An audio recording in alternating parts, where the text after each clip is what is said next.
아멘. 요즘 우리가 견디기 힘든 것들 중에 하나가 바로 침묵이라는 겁니다. 아침에 눈을 뜨면 핸드폰 알림이 쌓여 있고요. 학교 가는 길에 이어폰을 꽂고 음악을 듣습니다. 수업이 끝나면 카톡이 울리고, 점심 먹으면서 유튜브 쇼츠를 보고, 저녁이 되면 넷플릭스를 보다가 잠이 들죠. 그리고 이렇게 하루 종일 소음 속에서 살고 있으며 잠시라도 소음이 없는 상태를 참지 못하는데요. 실제로 심리학에서 흥미로운 실험을 하나 했습니다.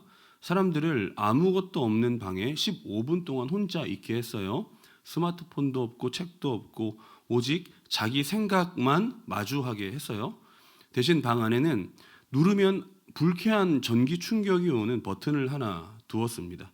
결과가 어땠냐면 많은 사람들이 아무 소리 없는 고요함을 견디느니 차라리 내 몸에 고통을 주겠다라며 스스로 전기 충격 버튼을 눌렀다는 것이죠. 그러니까 침묵 속에서 혼자 남겨 있는 것이 전기 충격을 받는 것보다 더 두려웠다는 걸 말하고 있습니다. 그럼 사람들이 왜 이런 선택을 할까요? 침묵은 우리를 정직하게 만들기 때문입니다. 소음이 사라진 그 고요한 순간에 우리는 외면하고 싶은 내 민낯, 내 생각과 마주하게 되죠. 내 안에 불안함, 공허함, 나는 지금 잘 살고 있는가, 어떤 영혼의 근원적인 질문을 타고 두려움이 엄습한다는 겁니다. 사람들은 그 질문에 대답할 용기가 없어서 차라리 자극적인 소음을 선택해서 그 질문을 들리지 않게 만든다는 것이죠. 근데 문제는 우리가 그렇게 침묵을 피하려고 만들어낸 소음들 때문에 하나님의 음성마저 잘 들리지 않게 되었다는 것이죠. 한 설문조사에 따르면 20대의 절반 이상이 혼자 있는 시간은 불안하다라고 답했습니다. 아무 소리가 없으면 견디기 힘들기 때문에 보지 않아도 듣지 않아도 TV를 켜놓고 음악을 틀어 놓아야 마음이 놓인다고 하는 거죠. 저도 잘 때는 항상 무언가를 켜놓기를 원합니다. 설교를 듣든 노래를 듣든 뉴스를 틀어놓든 아무튼 조용하면 잠이 오지 않아요. 이렇게 조용한 시간을 피하려는 태도가 우리 삶의 기본값이 되어버린 거죠. 이게 단순히 생활 습관의 문제가 아닙니다. 우리가 침묵을 두려워하고 고요함을 견디지 못하는 것 때문이죠. 침묵 속에는 질문이 들리기 때문입니다. 나는 무엇을 위해 살고 있는지, 이 방향이 맞는지, 나는 누구인지. 그래서 우리는 더 바쁘게 살고 더 많은 소음으로 질문들을 덮어버리는 거죠. 오늘 본문이 호세아 2장이에요. 호세아가 살던 시대는 북이스라엘이 겉으로 굉장히 번영하던 시대였습니다. 여로보암 2세 통치 말기에 경제 괜찮았어요. 사람들은 먹고 마시며 장사하며 살았습니다. 그런데 영적으로는 완전히 무너져 있었죠. 이스라엘은 여호와를 믿는다라고 말했지만 실제로는 바알을 섬기고 있었습니다. 그들이 뭐라고 말했냐면 풍년을 주는 건 바알이야. 비를 주는 것도 포도주를 주는 것도 바알이야. 이들은 그렇게 믿었던 거예요. 하나님은 이런 상태를 보고 영적 간음이라고 합니다. 관계가 완전히 하나님과의 관계가 무너졌다는 것이죠. 그래서 이스라엘이 뭐라고 말하냐면 내 연인들이 나에게 먹을 것과 입을 것을 준다. 여기서 말하는 연인들이 바알이거든요. 나를 책임져 주는 존재가 하나님이 아니라 바알이다라고 믿어버리는 겁니다. 그런데 실제로 그것들을 주신 건 하나님이시죠. 곡식도 포도주도 기름도 은금 모든 것들이 다 하나님이 주셨습니다. 그런데 더 안타깝고 비극적인 일은 뭐냐면 하나님이 주신 그 선물로 하나님이 아닌 바알을 섬겼다는 거예요. 하나님을 부르지만 삶에서 다른 것들을 연인처럼 의지하며 따라갔다는 것이죠. 이게 남의 이야기가 아니에요. 우리도 그렇게 살고 있습니다. 우리가 입으로는 하나님을 찬양하고 이 시간에 우리가 예배하러 이 자리에 앉아 있지만 실제로는 돈이나 스펙이나 인맥 같은 것들이 내 삶을 책임져 줄 연인처럼 여기고 있을 때가 있다는 것이죠. 그런 모습을 보시고 하나님이 탄식하는 거예요. 너희가 나를 잊어버렸구나. 하나님 손에서 나오는 선물은 다 챙겨가면서 정작 그 선물을 준 하나님은 깨끗이 잊어버린 것이죠.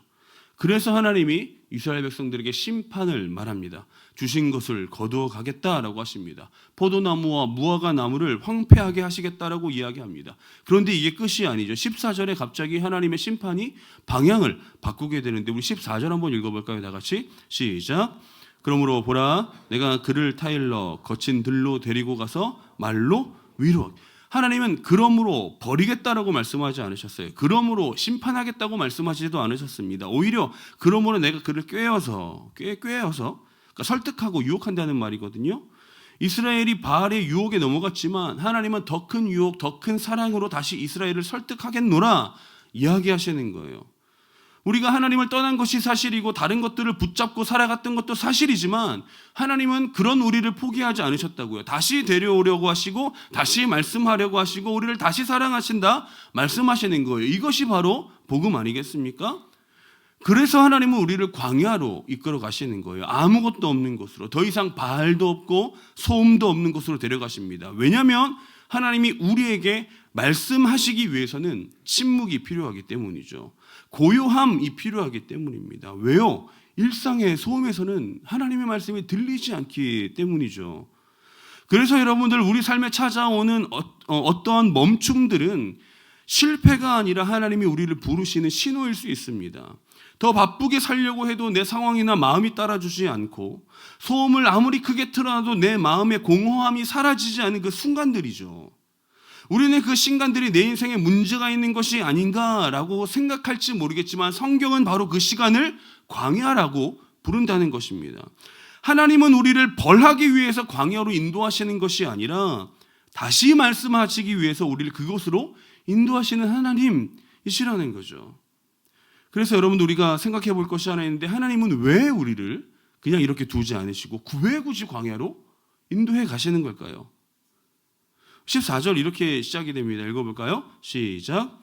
그러므로 보라, 내가 그를 타일러 거친 들로 데리고 가서. 따라합시다. 하나님이 직접 이끄신다. 여러분 우리가 읽은 14절에서 보면 내가 그를 타이르겠다. 내가라는 말이 나옵니다. 주어가 누구예요? 이스라엘이 아니라 하나님이시죠. 우리가 아닙니다. 여러분 회복의 주도권은 인간에게 있는 것이 아니라 바로 하나님께 있습니다. 돌아오는 것도 시작하는 것도 변화의 첫걸음도 모두 다 전부 하나님이 시작하십니다. 이게 굉장히 중요한 거예요. 여러분 우리는 하나님께 우리 스스로 돌아온다고 생각하지만 성경은 다르게 말해요. 우리는 우리가 회복을 결심하기 때문에 바뀌는 존재가 아닙니다. 하나님이 먼저 우리를 데려가시고 하나님이 먼저 회복을 시작하시며 하나님이 우리를 바꿔가시는 거죠. 그래서 하나님은 이스라엘을 꾀어서 데려가신다라고 말하는 거예요. 꾀다는 말이 설득하다, 유혹하다. 아까 말씀드렸죠. 하나님은 강제로 끌고 가시는 분이 아니에요. 억지로 밀어 넣으시는 분도 아닙니다. 하나님은 끝까지 포기하지 않는 사랑으로 우리를 설득하시는 거예요. 너무 놀라운 일 아니겠습니까? 이스라엘은 하나님을 배반했어요. 하나님이 주신 선물을 가지고 바알을 섬겼습니다. 하나님을 완전히 잊어버렸어요. 인간적인 기준으로 본다면 하나님은 화를 내셔도 충분하고 사람들을 버리셔도 이상하지 않고 심판으로 끝내셔도 정당한 일 같아요. 그런데 하나님은 꾀어서 더 큰 사랑으로 유혹하셔서 하나님은 그렇게 떠난 백성들을 다시 설득하시는 분이라는 거죠. 누가복음 15장에 보면 탕자의 비유가 나옵니다. 이 마음이 고스란히 드러나요. 아버지는 자신을 배신하고 살림을 다 탕진해버린 둘째 아들이 돌아오기를 문 밖에서 매일 기다렸습니다. 우리 누가복음 15장 20절 읽어볼까요? 시작.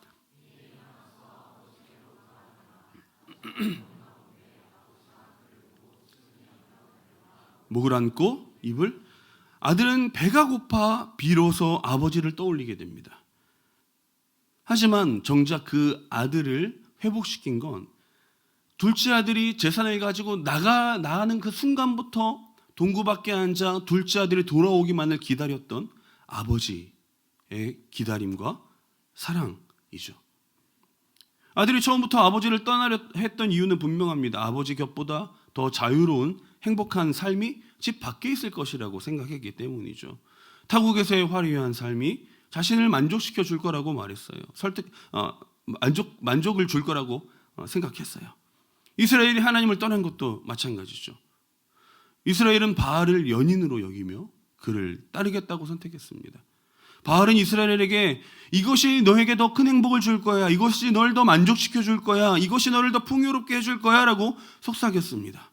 이스라엘은 그 유혹에 넘어갔고 그 매력 때문에 하나님을 떠나버린 것이죠.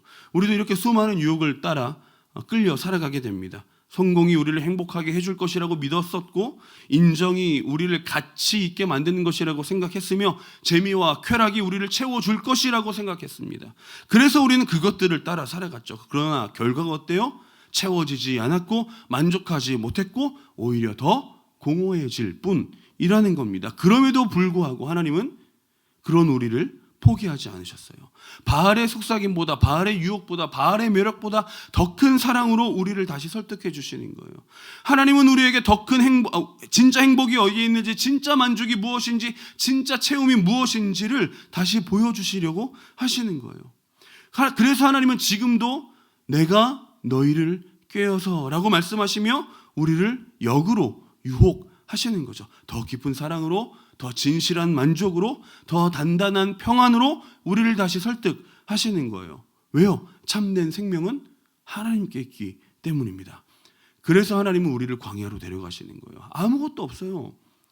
여러분, 우리가 읽은 본문 2절부터 13절까지 등장했던 모든 것이 사라진 곳입니다. 바알 제단도 없고요, 포도나무도 없고 무화과 나무도 없습니다. 장식하던 귀고리와 폐물들도 없고 의지하던 연인들도 없어요. 광야에는 아무것도 남은 것이 없습니다. 하나님이 그런 광야로 우리를 인도하시는 이유는 완전히 분명하죠. 우리가 붙잡고 있었던 것들, 우리를 유혹하던 것들, 우리가 의지하던 것들을 하나하나 제거하기 위함입니다. 광야에는 오직 하나님만 있는 거예요. 다른 선택지도 없습니다. 다른 의지할 만한 것도 없어요. 다른 위로도 없어요. 하나님만 있는 거예요. 여러분, 생텍쥐베리 소설 어린 왕자 읽어보신 적 있죠? 관계를 맺는 법, 길들이기에 대한 유명한 장면이 나오는데, 여우가 어린 왕자에게 자신을 길들여 달라면서 이렇게 말합니다. 매일 같은 시간에 와서 조금씩 더 가까이 앉아줘. 하지만 아무 말도 하지 마. 말은 오해의 근원이니까. 그럼 관계의 핵심은요, 화려한 말이나 소란스러운 이벤트에 있는 것이 아닙니다. 침묵 속에서 서로의 존재에 온전히 집중하는 그 시간에 있는 것이죠.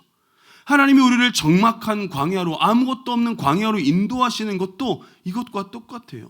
세상의 화려한 말들, 소란스러운 소음들은 하나님과 우리 사이를 오해하게 만듭니다. 하나님은 그런 모든 오해를 차단하고 오직 여러분과 나, 여러분과 하나님, 이 존재가 마주하도록 우리를 광야라는 고요함으로 불러내시는 겁니다. 여러분, 수련회가 그런 자리예요. 일상을 내려놓는 자리죠. 학교와 직장과 과제와 회의에서 멀어지는 시간입니다. 끊임없이 울리는 여러 가지 알람과 영상과 노래와 소음들을 내려놓고 하나님 앞에 서는 자리인 것이죠. 이 일은 우리의 의지로 가능한 것이 아니에요. 우리는 바쁨과 소음에 너무 중독되어 있습니다. 혼자 힘으로 조용하고 싶어도 다시 소음 속으로 들어가게 되는 것이죠. 그래서 하나님이 우리를 데려가시는 거예요. 내가 광야로 데리고 가서, 내가 수련회로 데리고 가서 하나님이 이끄시기 때문에 가능한 거죠. 여러분, 우리가 쓰는 이어폰 중에 노이즈 캔슬링이라는 기능이 있죠. 아무리 밖이 시끄러워도 그 노이즈 캔슬링을 켜는 순간 소리가 사라집니다. 원리가 간단해요. 외부 소음과 반대되는 파동을 쏘는 거죠. 소음을 상쇄시키는 거예요. 하나님이 우리를 광야로 부르시는 것이 이 거룩한 영적 노이즈 캔슬링을 거시는 과정이에요. 세상에 성공하는 소리, 비교하는 소리, 불안의 소리들이 너무 커서 하나님의 음성이 들리지 않을 때 하나님께서는 우리에게 광야라는 파동을, 반대 파동을 우리 삶에 쏘시는 거예요. 시끄러운 세상을 잠잠하게 오직 하나님만 남게 하시려는 것입니다. 그래서 수련회를 간다는 건 우리의 결심으로 가는 자리가 아니라 하나님이 부르셨기 때문에 가는 거예요. 우리의 계획이 아니라 하나님의 부르심입니다. 우리가 하나님을 찾아가는 것이 아니라 하나님이 우리를 데려가시는 자리예요. 하나님이 그 광야에 우리를 데려가시고 그럼 또 어떤 일을 하실까요? 따라합시다. 광야에서 심장에 말씀하신다. 말이 어려웠나요? 다시 한번. 광야에서 심장에 말씀하신다. 우리 14절 뒷부분은 이제 이렇게 이야기합니다. 읽어볼까요? 시작. 말로 위로하고. 하나님이 이스라엘을 광야로 데려가시는 이유는 말씀으로 위로하시려고 해요. 근데 우리가 읽은 본문처럼 단순히 말씀하시는 게 아니고요. 말로 위로한다는 말이 원어 표현을 그대로 옮기자면 심장에 말한다라는 뜻입니다. 아주 의도를 가진 말이죠. 하나님은 귀에만 들리는 말씀을 하지 않으세요. 하나님은 우리 영혼의 존재의 가장 깊은 곳을 향해 말씀하시는 거죠. 귀로 듣는 건 정보로 끝날 수 있습니다만 심장에 새겨지는 하나님의 말씀은 우리의 인생을 바꾸고 삶을 바꾸는 거예요. 귀로 들으면 그렇구나 하고 지나가겠지만 심장에 새겨지면 이게 바로 내 이야기, 하나님이 나에게 말씀하시는 음성이구나 라는 고백이 나올 수 있는 겁니다. 생각이 바뀌고 시선이 바뀌고 우리 정체성이 완전히 뒤바뀌는 것이죠. 하나님은 우리가 누구인지, 우리가 어디서 왔는지, 우리가 어디로 가야 하는지를 우리 심장에 새기기를 원하시는 거예요. 단순히 아는 것이 아니라 하나님이라는 존재를 붙드는 신앙인이 되기를 바라신다는 것입니다. 그러나 그 심장에 말씀하시기, 심장에 새기기 이전에 반드시 필요한 건 고요함인 거예요. 고요함, 침묵. 그래서 광야는 장소이기 이전에 하나님의 말씀이 들리는 상태를 말하는 거예요. 소음이 멈춰야 됩니다. 열왕기상 19장에 보면 엘리야가 광야에 도망쳐 하나님을 기다립니다. 그때 엘리야 앞에 강한 바람이 산을 가르고 지진과 불이 막 일어납니다. 그런데 하나님은 그 안에 계시지 않았어요. 하나님은 어디 계셨어요? 그 이후에 이런 말씀이 있습니다. 열왕기상 19장 12절 읽어볼게요. 시작.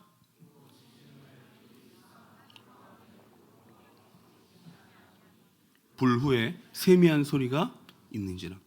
모든 소리, 태산이 갈라지고 불이 타오르고 천둥 번개 같은 소란이 다 지나가고 모든 소리가 잦아진 뒤에 비로소 들리는 세미한 소리, 그 소리 가운데 하나님이 계셨다고요. 하나님은 가장 침묵한 그 시간에 우리의 심장에 하나님의 말씀을 새기시는 겁니다. 그러기 때문에 광야로 가는 거예요. 그러기 때문에 우리는 광야로 가야 됩니다. 우리 일상을 돌아보면 하나님의 음성이 들릴 만한 자리가 없어요. 아까 말했듯이 아침에 눈 뜨면 핸드폰을 확인하고 알림을 확인합니다. 이동하는 시간에는 음악을 듣고 하루 종일 사람들과 대화하면서 지내죠. 영상과 어떤 그런 것들을 소비하다가 잠에 들게 돼요. 하나님의 음성이 들릴 시간이 없어요. 조용한 시간 찾기 어렵습니다. 핸드폰을 내려놓으면 불안하죠. 그래서 소음을 계속 다 시켜는 겁니다. 이게 우리의 상태라고요. 침묵 속에는 불안하고 소음 속에서 안심하는 상태. 그래서 하나님 우리를 광야로 부르시는 거예요. 소음이 멈추고 의지하던 모든 것이 사라지고 오직 하나님의 말씀만 우리 영혼에 들려지도록. 그 광야에는 풍요를 가져다 준다는 바알도 없어요. 바알이 준다고 믿었던 곡식과 포도주와 기름도 없어요. 아무것도 없어요. 화려한 일상이 다 사라진 곳이에요. 의지하던 모든 것이 사라진 채 오직 하나님만 계신 그곳이 바로 광야라는 거예요. 그래서 하나님은 그 광야에 우리를 데려다 놓으시고 우리의 심장에 다시 말씀하시는 거예요. 너에게 곡식을 준 분이 누구인지, 은과 금을 준 분은 누구신지 다시 알려주는 거예요. 바알이 아니라 하나님이다. 너의 능력이 아니라 하나님의 은혜다 라는 사실을 우리 심장에 각인시키기 위함입니다. 말씀을 듣는 것으로, 지식으로 끝나서는 안 되는 거예요. 우리 존재 깊은 곳에서부터 하나님이 나를 살리셨구나, 하나님이 나를 지금까지 인도하셨구나라는 고백으로 이어지게 되는 것입니다. 그래서 성경에 심장에 말하다라는 말은 위로하는 말이 아니에요. 우리에게 확신을 주는 말입니다. 창세기 50장 21절을 읽어볼까요? 시작. 당신들은 두려워하지 마소서. 내가 당신과 그들 간곡한 말로 위로하였더라. 이게 요셉 이야기거든요. 자기를 팔았던 형들을 다시 만났을 때 그들을 간곡한 말로 위로했다라고 기록되어 있습니다. 간곡한 말로 위로했다라는 표현이 이 원어 똑같은 거예요. 그들의 심장에 말했다. 자기를 팔았던 형들을 다시 만났을 때 형들은 너무나 두렵고 죄책감을 갖게 되었고 요셉은 그걸 너무나 잘 알았어요. 그래서 형들의 깊은 마음 가운데 그 죄책감, 수십 년 동안 쌓여왔던 그 죄책감을 단번에 해결해 주기 위해 그 심장에 직접 용서와 사랑을 새겨 놓았다라고 성경이 말하고 있는 것입니다. 하나님이 지금도 우리에게 그렇게 말씀하고 있어요. 우리의 불안함, 두려움을 아시고 우리의 실패와 죄책감을 아시고 우리를 그냥 그렇게 두시는 것이 아니라 그 광야에서 우리의 심장 가운데에 괜찮다, 내가 널 사랑한다 새기길 원하신다는 것이죠. 그래서 여러분, 수련회는 행사가 아니고 프로그램이 아니에요. 일상의 소음과 바쁨이 잠깐 멈춰지는 시간, 하나님의 말씀이 우리 심장에 닿을 수 있도록 준비된 시간이라는 것입니다. 말씀을 듣고 찬양을 하고 나눔을 하는 모든 시간이 하나님이 우리의 마음에, 우리의 심장에 말씀하시는 통로가 되는 것이죠. 그래서 하나님은 우리에게 말씀하시는 거예요. 너는 누구인지, 그 시간을 통해 너희가 어디서 왔는지, 어디로 가는지, 누가 너를 먹이고 누가 너를 지키시는지 다시 새기기 위한 것이죠. 바알이 아니라 하나님이며 우리의 열심과 노력이 아니라 하나님의 전적인 은혜라는 사실을 우리 심장에 다시 새기길 원하시는 거예요. 그렇다면 이 광야에서 하나님의 음성을 들은 이후에 하나님은 우리를 어떻게 또 이끌어 가실까요? 따라합시다. 광야 이후 회복이 된다. 15절 말씀 읽어보겠습니다. 시작. 거기서 비로소 소망의 문을 삼아 주리니 그가 거기서 응대하기를 할 때 올라오던 날과 같이 하리라. 가장 중요한 것, 거기서 하나님이 다른 곳에서 회복시키신다고 말씀하시는 것이 아니라 광야에서 회복시켜 주신다고 말씀하시는 거예요. 아무것도 없는 그 광야에서 하나님은 다시 포도원을 주시겠노라 말씀하시는 거예요. 우리가 앞에 읽었던 장면과 너무 대비되는 장면이죠. 하나님은 9절에서 곡식을 빼앗겠다, 12절에서 모든 과실나무를 황폐하게 하시겠다라고 말씀하셨습니다. 하나님이 다 빼앗으시고 다 무너뜨리셨어요. 그런데 15절에서 하나님은 다시 주시는데 원래 있었던 것을 주시는 것이 아니라 새로운 방식으로 회복시켜 주시겠다라고 말씀을 하시는 거죠. 여러분, 이것이 바로 하나님이 우리에게 하시고자 하시는 회복이에요. 여러분, 하나님의 회복은 과거로 돌이키는 게 아닙니다. 하나님은 광야에서 포도를 내시는 분이시라는 거예요. 광야는 사실 아무것도 자랄 수가 없습니다. 생명이 유지될 수가 없는 것이죠. 그런데 하나님은 바로 그 자리에서 열매 맺는 삶을 다시 시작하게 하시겠다라고 말씀을 하시는 겁니다. 불가능한 자리에서 하나님은 가능한 일을 만들어내시겠다. 인간의 계산으로는 설명되지 않는 방식으로 하나님의 회복이 시작된다는 거예요. 여러분, 일본에는 킨즈키라는 도자기 수리 기법이 있습니다. 깨진 도자기를 다시 이어 붙일 때 그 금이 간 자국을 감추지 않고 순금으로 오히려 그 깨진 어떤 그 면을 정리를 해서 수리하게 돼요. 그렇게 수리된 도자기는 이전보다 더 단단해질 뿐만 아니라 세상에 하나뿐인 값진 물건이 되죠. 그럼 하나님의 회복이 바로 이런 거예요. 하나님은 우리의 상처와 실패를 없었던 일로 만들면 좋겠지만 아니요, 하나님은 우리의 상처와 실패를 없었던 일로 만들지 않으세요. 그 깨진 틈, 내 영혼에 벌어진 그 틈 사이에 하나님의 은혜를 부으셔서 그 상처가 흉터가 아니라 하나님의 이야기가 담겨있는 흔적으로 만들어 가신다는 것이죠. 하나님 회복이 이런 거예요. 하나님 우리의 상처와 실패를 없었던 일로 치부하지 않으십니다. 하나님은 그곳에 우리 은혜를 베풀어 주셔서 그것이 우리의 간증이 되게 하시고 가장 빛나는 삶이 되게 하시는 거예요. 우린 때때로 예전처럼 됐으면 좋겠다라고 말하겠지만 하나님은 그렇게 일하지 않으시고 이 자리에서 새롭게 우리를 빚어가시는 거죠. 그래서 하나님은 이렇게 이어서 말씀하십니다. 15절 중반절 읽어볼까요? 시작. 아골골짜기로 소망의 문으로 삼아 주리니. 아골골짜기는 여호수아 7장에 나오는 이야기거든요. 아간이라는 사람의 불순종 때문에 이스라엘이 전쟁에서 패배하게 됩니다. 그리고 그것 때문에 아간과 그의 가족들이 돌에 맞아 죽었던 자리입니다. 그래서 이스라엘 백성들에게 아골이라는 이름은 고통과 재앙을 의미하는 거예요. 실패의 장소죠. 수치의 장소죠. 이스라엘의 역사에서 지우고 싶은 기억입니다. 그런데 바로 하나님이 그 악골 골짜기를 없애주겠다라고 말씀하시는 것이 아니라 뭐라고 말씀하셨어요? 그 악골 골짜기를 소망의 문으로 바꾸어 주겠노라 말씀하시는 거예요. 이게 복음이에요. 하나님은 우리 실패를 삭제하지 않으세요. 수치를 덮어놓고 지나치지도 않으십니다. 그 자리를 새롭게 시작하시는 거예요. 우리에게도 이런 악골 골짜기들이 다 있을 겁니다. 실패했던 순간, 아팠던 기억, 무너졌던 일들, 다시 돌이킬 수 없을 것 같은 그 자리에서 나는 망했어, 나는 안 돼 라고 여겼던 그 시간들. 우리는 그 시간을 실패의 자리라고 생각했지만 하나님은 그 자리를 소망의 문으로 바꿔주신다고요. 수련회가, 광야가 그런 자리입니다. 악골 골짜기가 소망의 문으로 바뀌는 자리죠. 15절 마지막은 이렇게 말합니다. 읽어볼까요? 시작.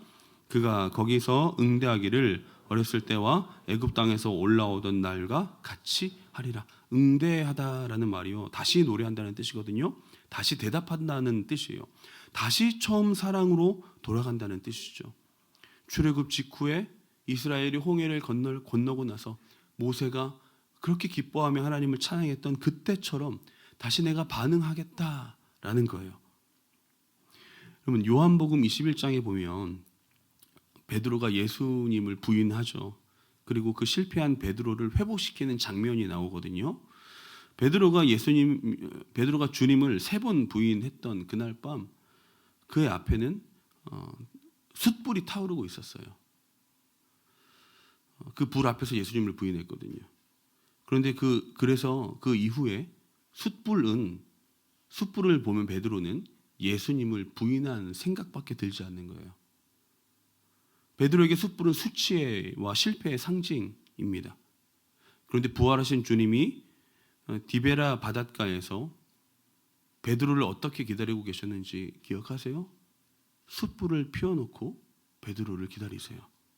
그리고 묻는 거죠. 그 자리에서 수치의 상징인 숯불을 피워놓고 베드로에게 너가 날 사랑하냐? 3번 물으십니다.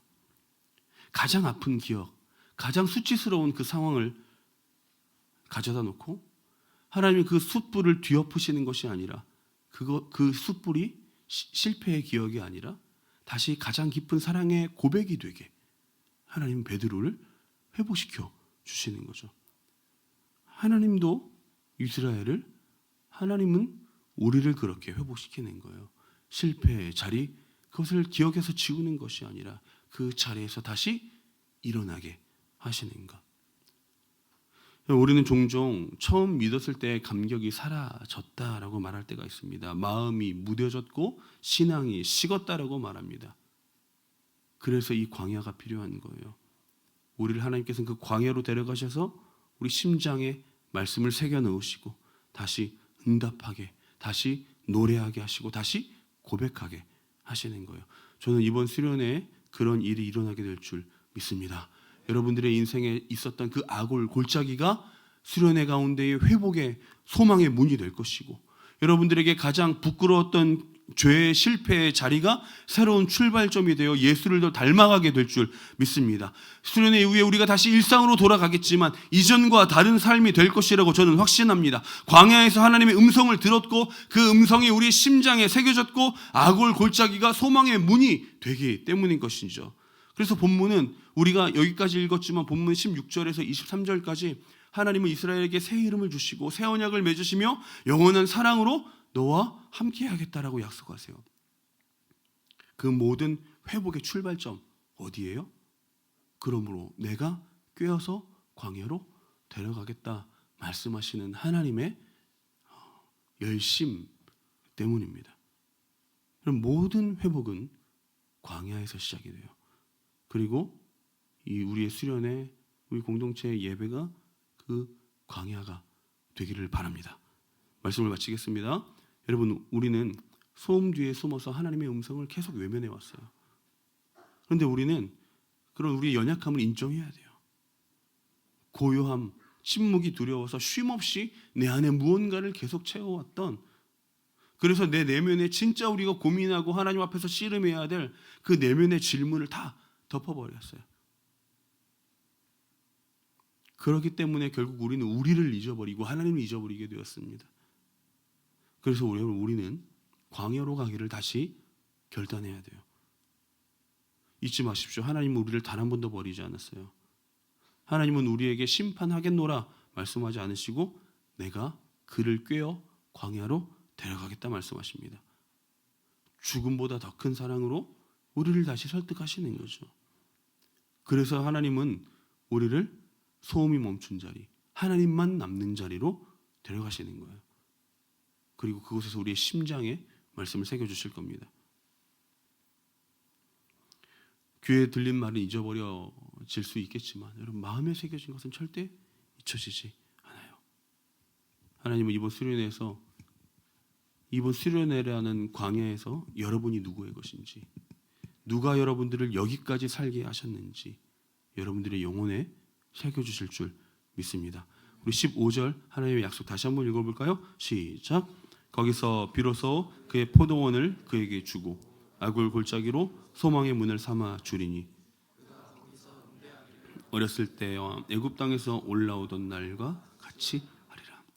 광야에서 포도원을 주시는 분, 실패의 자리 그 아골 골짜기를 새로운 소망의 문으로 바꿔주시는 분, 우리의 가장 부끄러웠던 순간, 가장 아팠던 순간이 다시 새로운 출발점이 되어 하나님의 회복을 경험하게 하시는 분, 그것이 복음이죠. 여러분 돌아오는 목요일부터 시작되는 수련회, 여러분 아직도 하나님이 계속 부르고 계시는 거예요.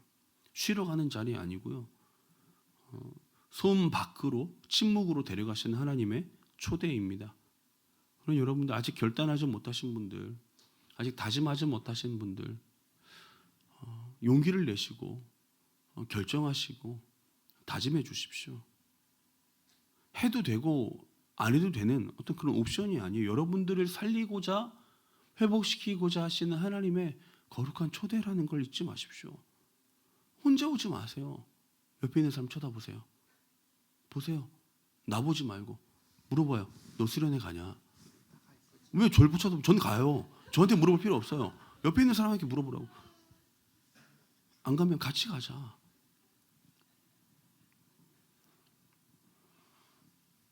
여전히 세상 소음에 또 휩싸여 있는 그런 우리가 그 광야에서 침묵 속에 하나님께서 말씀하시는 음성을 듣기를 원합니다. 짐을 싸시고 마음을 결정하십시오. 하나님께 드리기로 결정하십시오. 하나님 기다리고 있어요. 여러분들의 심장에 말씀을 새기기 위해서, 여러분들의 아골 골짜기를 소망의 문으로 바꾸기 위해서, 우리 그 가운데 하나님의 은혜를 누리고 하나님께서 우리 새로운 회복의 은혜를 베풀어 주실 줄 믿습니다.